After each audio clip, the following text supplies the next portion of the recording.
Kimsatong kimsan komunitas manakah yati lima petewa.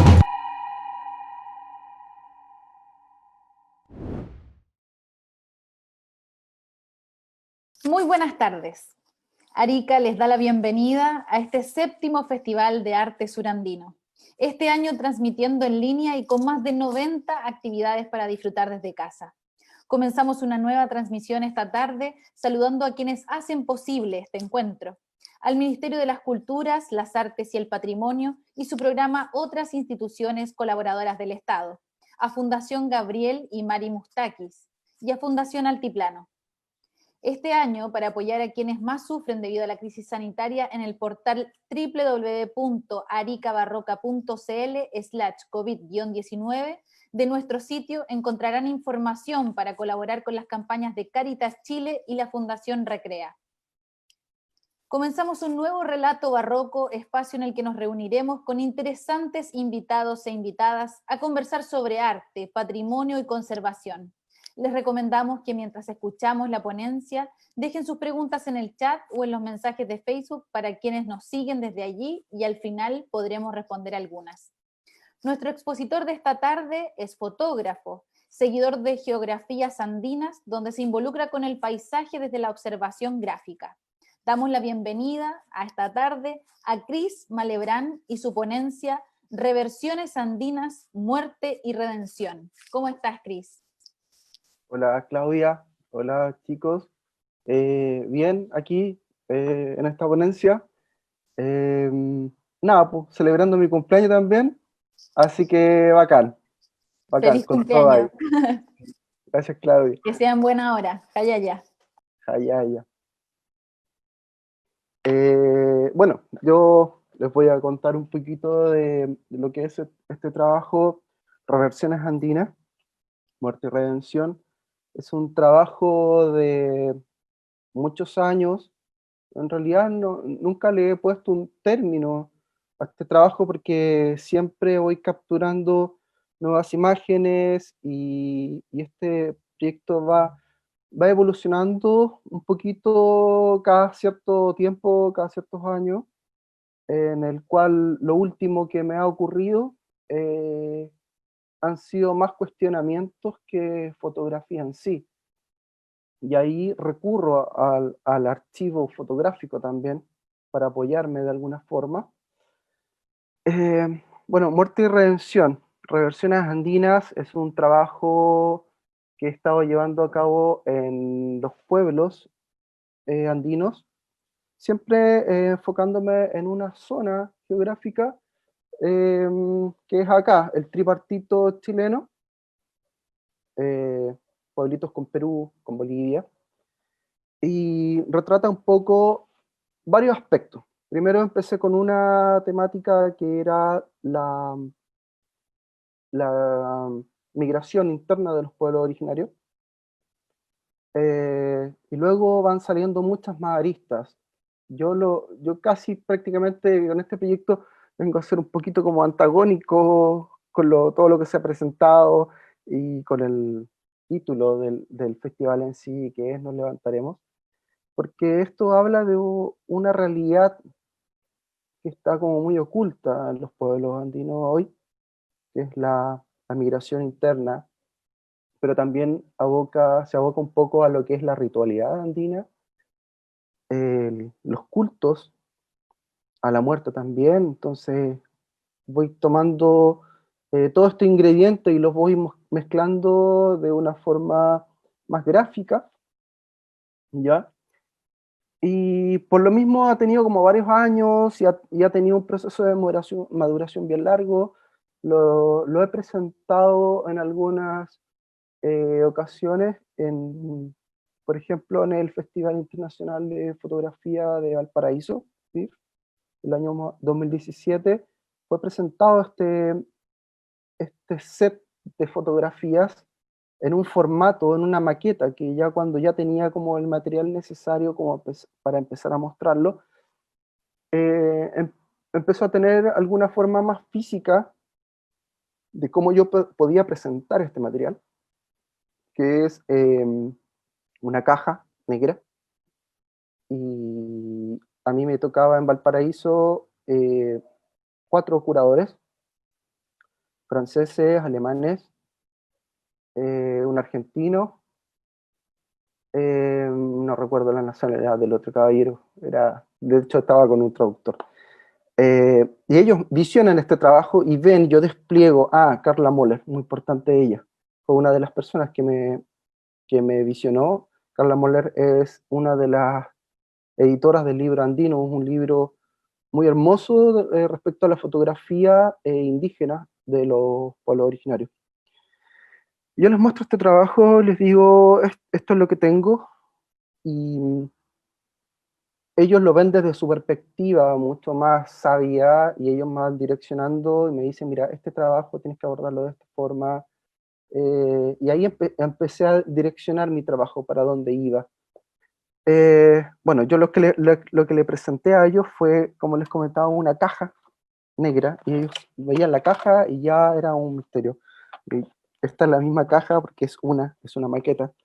Esta es la caja, es una caja negra con una iconografía en relieve que se ocupa mucho en la festividad andina, de la ritualidad andina, porque de eso se trata este proyecto, la ritualidad andina.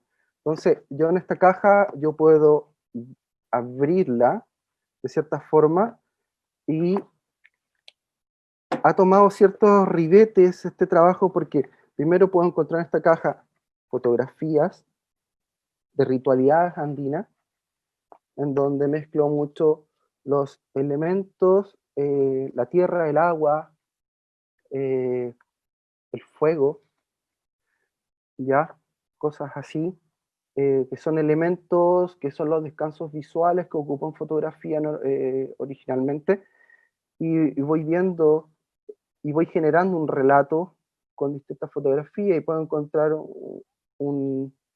claro, de todo el proceso, de todos los años, puedo encontrar fotografías de distintas cosas, como le comentaba, el fuego, la tierra, el agua, son elementos que están siempre involucrados en, en mis trabajos, de cierta forma, y están enraizados mucho con nuestras costumbres, ¿ya?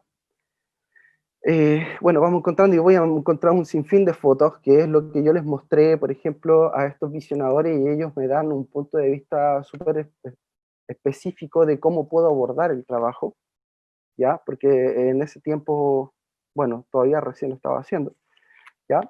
Y como es casi como algo un poco más de multiformato, empecé a rescatar relatos. Por ejemplo, este relato es de Martín Añanes, de Tarata, Perú, de 1833, que habla un poco de que se encomienda al Señor Jesucristo, por así decirlo, en la colonización y todo este aspecto, que ha tenido una forma de evolución, por así decirlo, porque se compagina lo que es el cristianismo, la religión en realidad que le insertaron a ellos, de cierta forma. He tomado un poco cosas como ilustraciones, me gustan mucho las ilustraciones de Guamán Poma, las he tomado, las he absorbido de cierta forma y las he acoplado a este proyecto. Y bueno, nada, este proyecto, bueno, como les digo, distintas fotografías, es algo como que empezó como una maqueta, y no ha terminado en sí. Siempre voy aprendiendo cosas nuevas, porque a la final nunca uno termina de aprender todo de los pueblos andinos. Y esta cajita sigue subiendo una cantidad de fotografías que se van reeditando, por lo mismo el nombre de las reversiones andinas, porque partes por una cosa y estás migrando como a otras. Entonces, por ahí parte el trabajo mucho más antropológico. Mi trabajo me permite poder llegar a estas personas de cierta forma, que yo he estado, por ejemplo, una semana en un caserío, por ejemplo, Humapalca, he estado ahí y he tenido que compartir con estas familias una semana donde he aprendido sus costumbres, sí siempre con respeto, con los pueblos originarios, el respeto de la fotografía en sí. O sea, la fotografía es un medio importante visual que ayuda mucho en la antropología y en los estudios actualmente para crear los libros y en la arqueología y todo. Pero cuando uno trabaja con personas en sí, tiene que tener mucho cuidado. Entonces ahí va el respeto eh, de poder hacer una fotografía más íntima, y llegar a ellos y llegar quizá a estas personas, llegar al archivo fotográfico familiar, que no siempre está abierto a cualquiera. O sea, las fotos más íntimas siempre están guardadas en un velador, en su caserío, en su piecita de adobe, bien guardado, y lo que son más de la familia están más un poquito a la vista, pero llegar a tener esa confianza se va ganando de a poco. Por ejemplo, una persona que trabajó mucho el archivo fotográfico y la fotografía en sí fue don Rodomiro Huanca. eh, Él es un gran fotógrafo y músico, en el cual también trabaja con eso, con el respeto a poder generar un archivo de fotos siempre y cuando los márgenes te lo permitan, ya que no es fácil. Y bueno, este proyecto, bueno, pasó por Festival de Fotografía de Valparaíso, quedó seleccionado para ser visualizado, y después pasó por, a ver, el año pasado, como septiembre del año pasado, lo trabajé, que también quedó seleccionado para el Festival de Arte Contemporáneo Saco en Antofagasta. Tuvimos la oportunidad de estar 3 días en una comunidad indígena en Chiu Chiu. Yo no lo conocía, es un pueblo en donde el tiempo se detuvo de alguna forma. Eh, y conocimos personas que trabajan la tierra, indígenas, eh, muy interesantes con su trabajo, y pudimos retratar su trabajo, conocerlo en sí como persona, y ahí yo seguí haciendo fotografías para este proyecto, que no tiene un fin, no tiene una fecha de término, porque siempre voy generando fotografías de este tipo a causa de mi trabajo del día a día, que me permite poder estar en estos pueblos. Entonces, yo tuve un poquito, detuve un poco este proyecto por otros que ya tenía avanzando, porque estoy como proyectos paralelos, y eso es más o menos lo que yo he estado armando con respecto a este proyecto. También he trabajado muchas notas que les puedo leer. Tengo aquí por acá unas notas que yo trabajo mucho con fotografía, y la fotografía en sí para mí siempre está acoplada a un texto, a un relato. No siempre así, porque una fotografía habla por sí misma, ¿ya? Bueno, estas son pequeñas notitas que tengo. Dice, los rituales dedicados a la muerte han ocupado siempre un lugar privilegiado dentro de la etnografía andina, habitualmente analizado desde la funcionalidad o la semiótica de los mismos, ¿ya?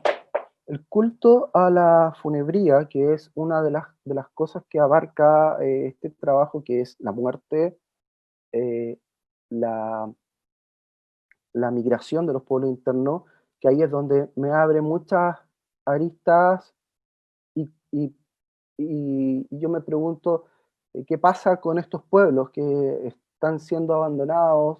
Yo subo y no hay gente ya, la gente que está, gente longeva.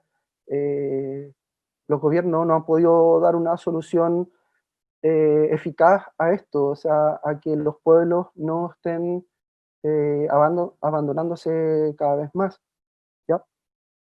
Pero sí tomo parte de esto de alguna forma a los cultos, a la funebría, a la ritualidad andina, sí, siempre me ha gustado esa temática. Dice, religiosidad aymara es un sistema de base sincrética, donde se funden una cosmovisión y ritualidad tradicional, las llamadas costumbres, por así decirlo, ¿ya? Y las creencias católicas, la religión, que también está, así como lo pongo como entre comillas. Ambas conforman un todo integrado, denominado la liturgia. Este sincretismo se expresa especialmente en fiestas comunitarias, como la de los santos patronos, la Semana Santa y la de todos los santos. Es un culto anual, coherente al del año pasado. Son todos los años, siempre eligen sus alferes, quienes ellos apoyan en sí, y se ponen como con las lucas, eh, se va replicando eso anualmente, ¿ya? Centrado y estructurado en torno a la Tierra, siempre en la Tierra. Posee una visión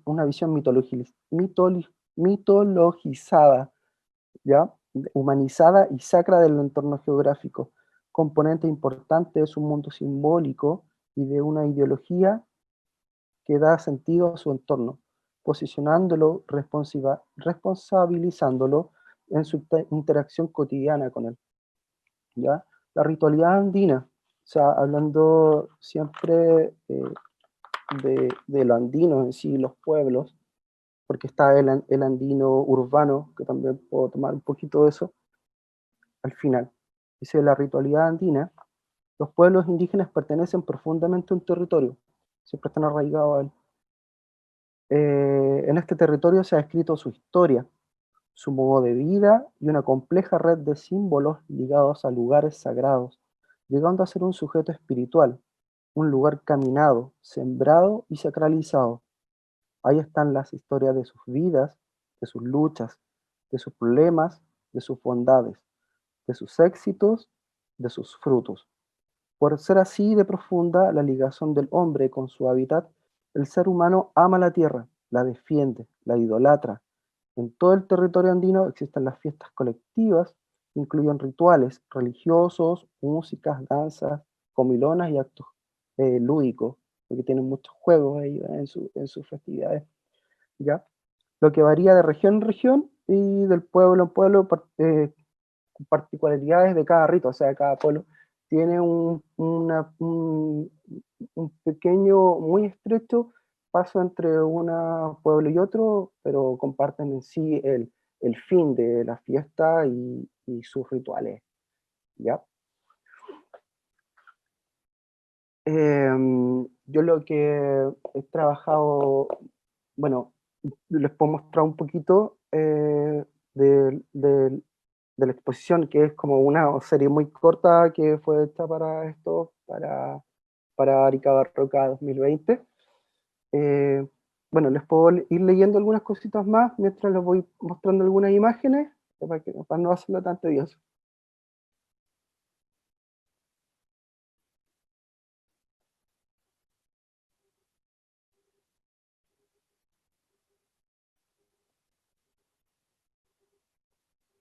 Ahí me ven en mi pantalla, ¿no? Sí, perfecto.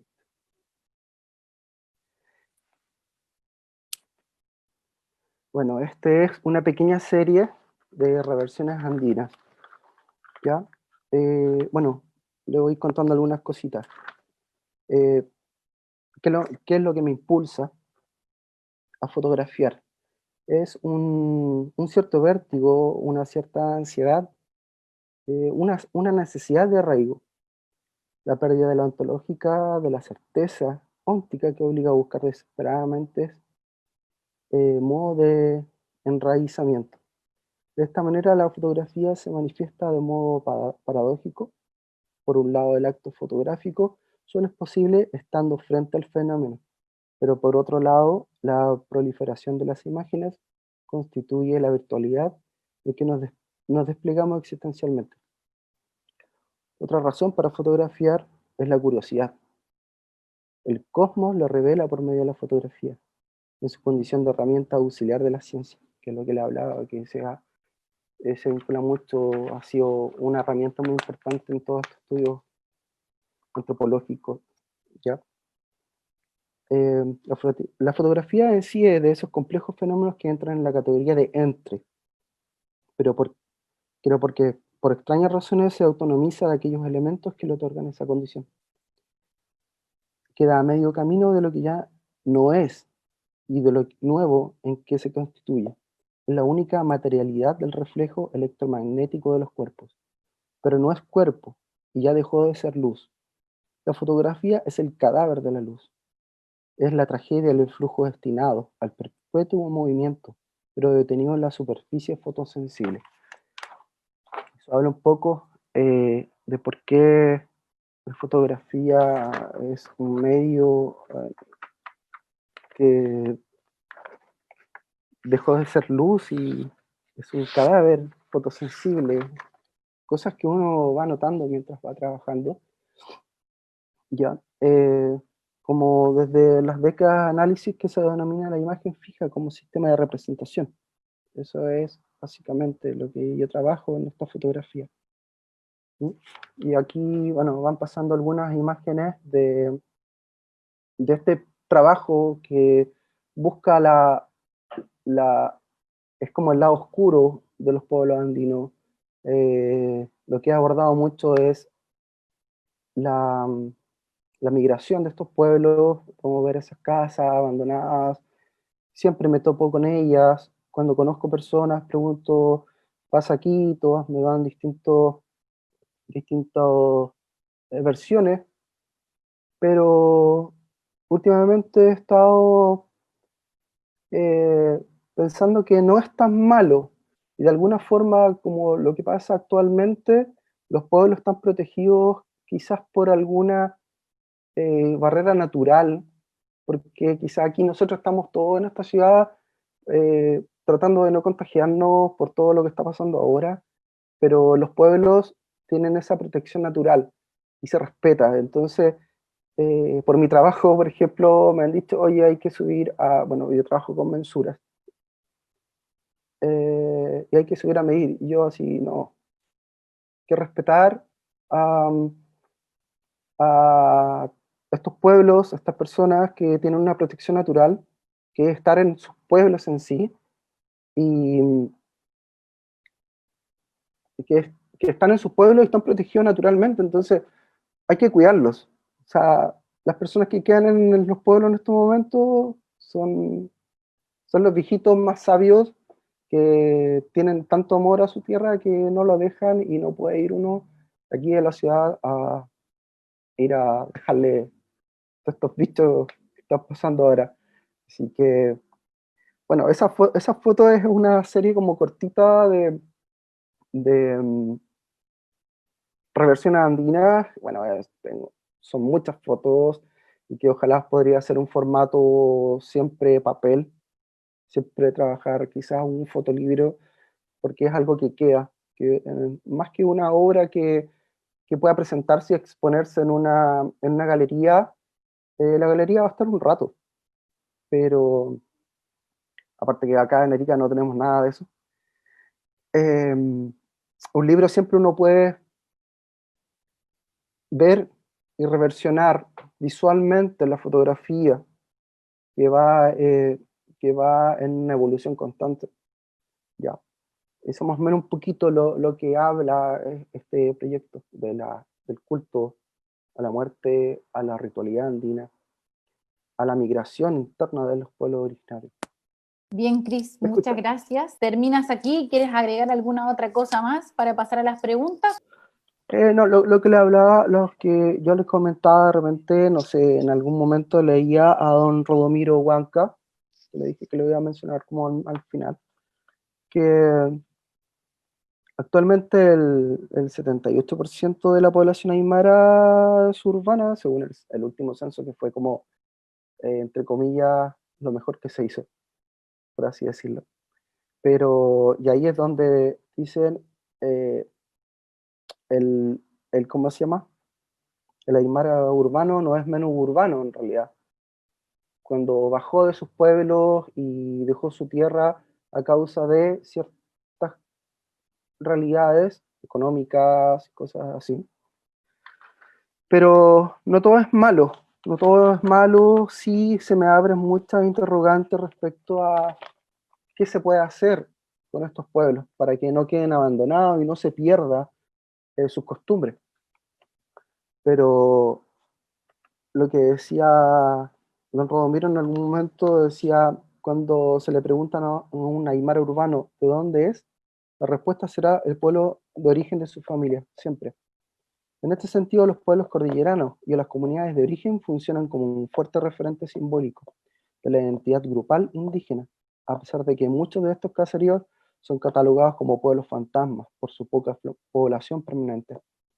Sin embargo, cada cierto tiempo vuelven a la vida gracias a las fiestas patronales y el complejo calendario ritual que articula los lazos de solidaridad entre las diferentes familias de un mismo pueblo y entre distintos pueblos. ¿Ya? Entonces, vuelvo casi como a foja cero y digo, no es tan malo, quizás es como parte de sus cultivos que son dinámicos, que en algún momento dejan descansar la tierra para volver y echar raíces de nuevo. Entonces, ojalá, yo espero que podría hacer eso, que vuelvan los hijos de estas personas que han amado su tierra toda la vida y nada, recuperar toda esa ritualidad, toda esa festividad. Entonces, por ahí dejo de ser un poco el antagónico hablar sobre la muerte y la migración interna de los pueblos. Eso más o menos lo que habla un poco este proyecto fotográfico, Claudio.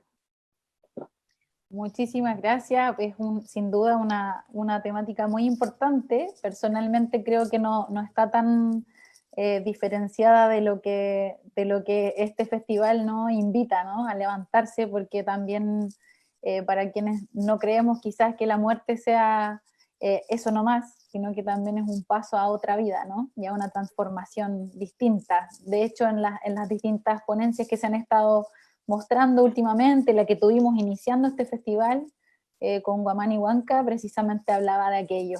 Así que muchas gracias, Cris. Vamos a pasar ahora a las preguntas.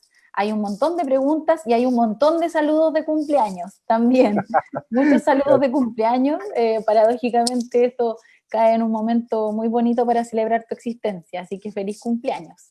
Vamos a pasar al set de preguntas, lo va a hacer nuestro querido compañero de producción, Ricardo Javier Rodríguez. ¿Estás por ahí? Hola Claudia, hola Cris. Sí, estamos acá ya con las preguntas listas. Hola, Ricardo.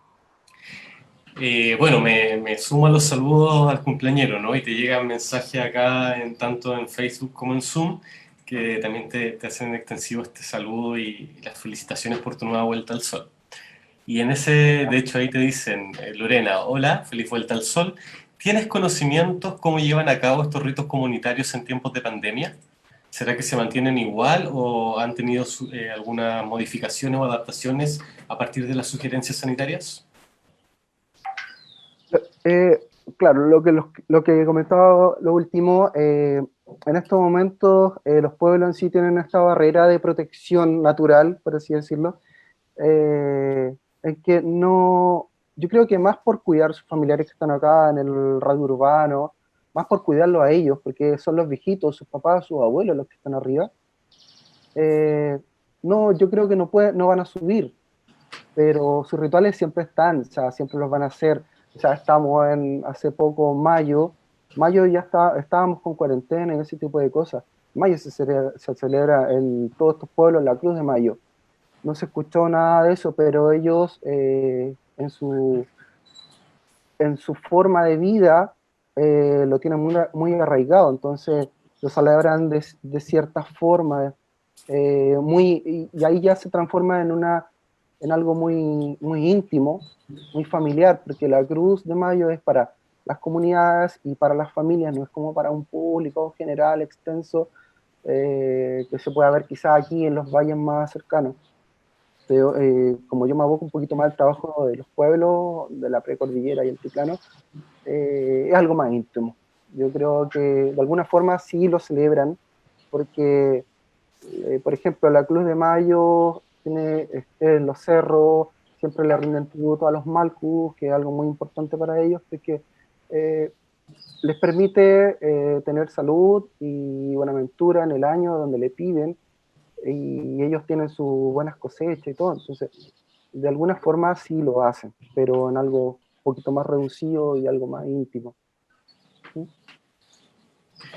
Macarena Baeza nos pregunta cómo se vincula esta investigación que estás comentando con el trabajo de astrofotografía que conoció cuando vino al festival anterior.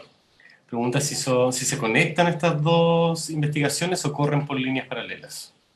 Sí, de alguna forma mis trabajos fotográficos se vinculan porque el proyecto de astrofotografía andina fue paralelamente avanzando con este proyecto, ya porque Reversión Andina tiene por lo menos unos 7 años de captura fotográfica, al igual que Chacana, que fueron de la mano, pero Chacana ya es un poquito de estudio en donde ya me apoyé de arqueastrónomos, un arqueastrónomo boliviano y un arqueastrónomo de Rapa Nui, para hacer los estudios respecto a la arquitectura andina y su vinculación con las estrellas, pero porque la cosmovisión andina está muy relacionada con las estrellas, con lo que le comentaba recién, la Cruz de Mayo, está relacionada a la Cruz del Sur,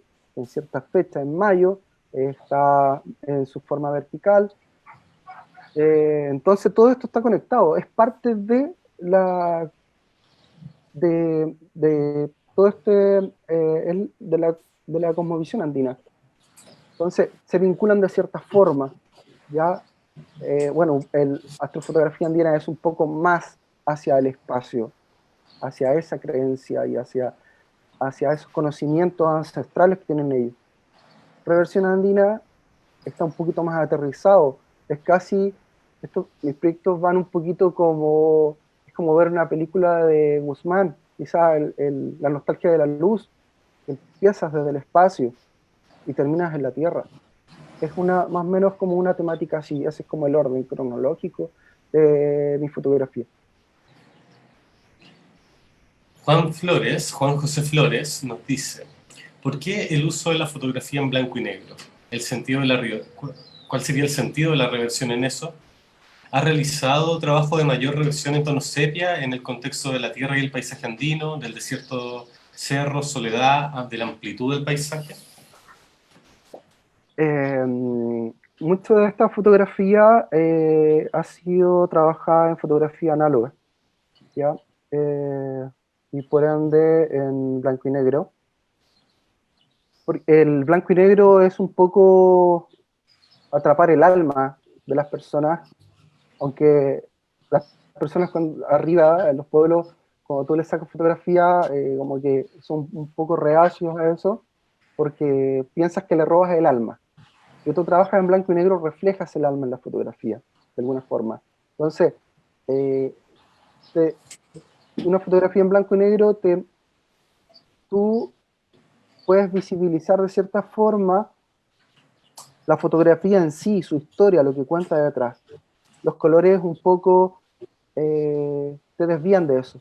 Entonces, la temática de reversión andina es en blanco y negro por eso, porque no quiero apuntar mucho más a lo que estoy logrando en la fotografía y no en los colores o en una tonalidad, por así decirlo. Por lo mismo trabajé muchas fotografías con películas de 35 milímetros en blanco y negro, pero siempre lo visualicé así, en blanco y negro. Genial. Y tenemos una última pregunta, Chris, que nos dice, ¿te ha tocado llevar tu trabajo a otras regiones, fuera del territorio de Arica y Parinacota? ¿Cómo es recibido, cómo es el diálogo de tu trabajo puesto ya en otros contextos, en otros territorios? Por ejemplo, veíamos el del año pasado, ¿no? Que venía desde el Matucanacien, si no me equivoco, la exposición que tuvimos en la galería del 2019. Sí, mira, mi trabajo últimamente, como reversiones andinas y astrofotografía andina chacana, ha sido expuesto en otras regiones, no sé, Matucana 100, en Argentina, en Bolivia, en Perú. Y claro, como partimos un entorno geográfico muy parecido, se dan mucho las costumbres muy parecidas, ¿ya? Respecto a la ritualidad, sí hay pequeñas modificaciones de ellas, y lo asocian como algo muy familiar, no ven como que fuese algo muy extraño para ellos. Pero ahí se genera el diálogo del porqué de las variaciones quizás de la ritualidad, lo que tú puedes mostrar en la fotografía en sí. Pero en los trabajos que yo he expuesto afuera han sido muy bien recibidos. Bueno, el último que fue aquí en Arica con la con Chaya Ediciones, que tenemos el Festival de Fotografía Indígena, donde hemos traído otros artistas que tienen y trabajan con la misma temática, como ejemplo Perú trajimos a Musukulnol, que trabaja con las comunidades indígenas de la selva amazónica, pero y muestras tú un trabajo y tienen relaciones, tú comparas fotografías y el indígena en sí tiene una similitud y ahí se genera un diálogo del por qué existen esas pequeñas cosas, pero siguen siendo lo mismo, tienen las mismas creencias y todo esto.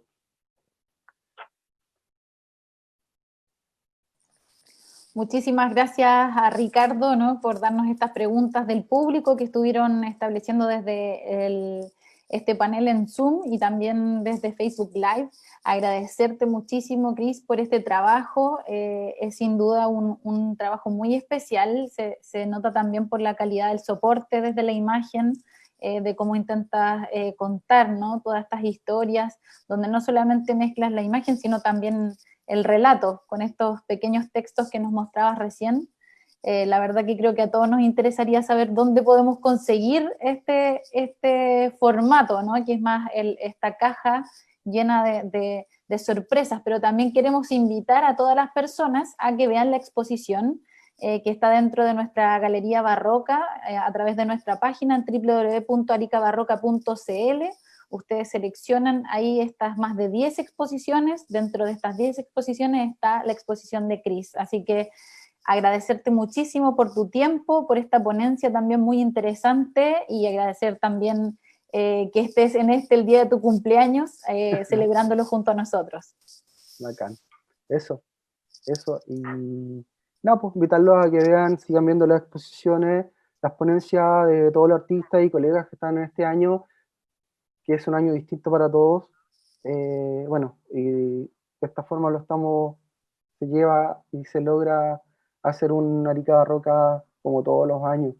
Y nada, ver las galerías también, los invito a todos, y que estén ahí con Arica Barroca viendo todas las actividades. Eso, chicos. Muchísimas gracias. Bueno, queremos invitar a todas las personas que nos están viendo a que nos acompañen a las 18:30 horas. Vamos a estar con el taller de Chuse, Continuidades y Discontinuidades, la transformación del textil andino en 500 años, con Liliana Ulloa. Y también pueden inscribirse en todas estas más de 90 actividades. Ya llevamos más de 8 días de transmisiones, así que invitarlos a que nos continúen acompañando. Inscríbanse a través de www.aricabarroca.cl, donde además también pueden visitar esta Galería Barroca, como bien les mencionaba, y ver estas exposiciones increíbles que este año nos trae este gran festival. Y también podrán recorrer la ruta de las Misiones Araña y sus templos y realizar esta visita virtual. Finalmente, no olviden también dar un vistazo a los mejores productos de arte y diseño en nuestra feria neobarroca, que entre ellos los productos de Voces Diseño, quienes son los que me acompañan desde el vestuario, ¿no?, durante todos los días. Les recordamos también que pueden ingresar a aricabarroca.cl/COVID-19 para conocer el trabajo de Cáritas Chile y Fundación Recrea, apoyando a quienes pasan un difícil momento en esta crisis sanitaria. Así que síguenos en nuestras redes, nos vemos a las 18:30 horas, Sayaricuna, nos levantaremos. Muchas gracias.